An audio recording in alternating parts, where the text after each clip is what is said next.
Well, hello, Mark and Lori. The people we're talking to today are the first to answer the alarm. And every year, the wildfire season just seems to get longer.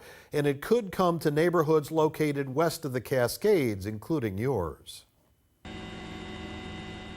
It's already started. Remember the warm, dry spell in March? Yes, March, a month before wildfire season officially kicks off.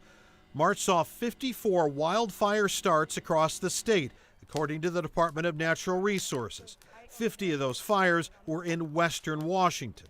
And it continues. Well, we've already had a bunch of fires, so it's already starting to dry out. Ron Kent is an assistant chief for Central Pierce Fire and Rescue, and wildfire and what's called the urban wildland interface is part of what his department, which includes Puyallup, is getting ready for. Here in this area, we still have fuels and we need to pay attention to them. Captain Darren Shaw handles community relations, trying to warn of the growing risk.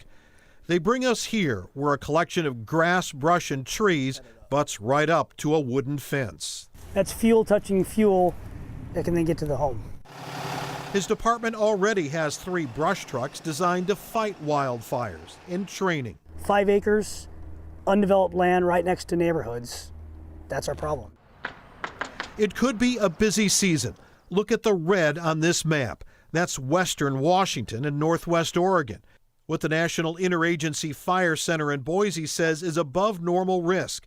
And these maps just look at May through August, where the red spreads up and down the west coast. The wildland urban interface is really mixing the wildland into a neighborhood, right? So now we got kind of both worlds we got to deal with. This is a grass fire that's moving towards homes, and we attack them differently.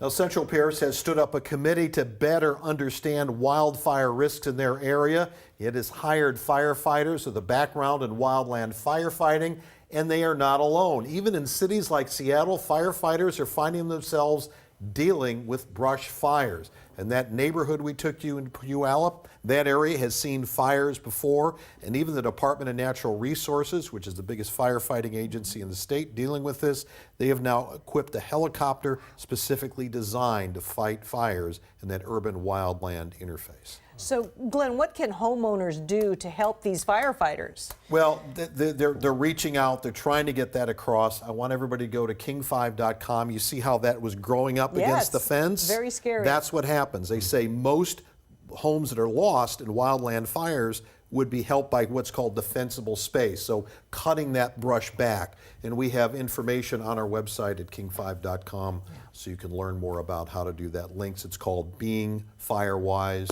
and you can even Google that on your own. Wow, so it's not just fire crews, we've got to do it. Yeah. Yeah, okay. Glenn, thanks. Protect yourself.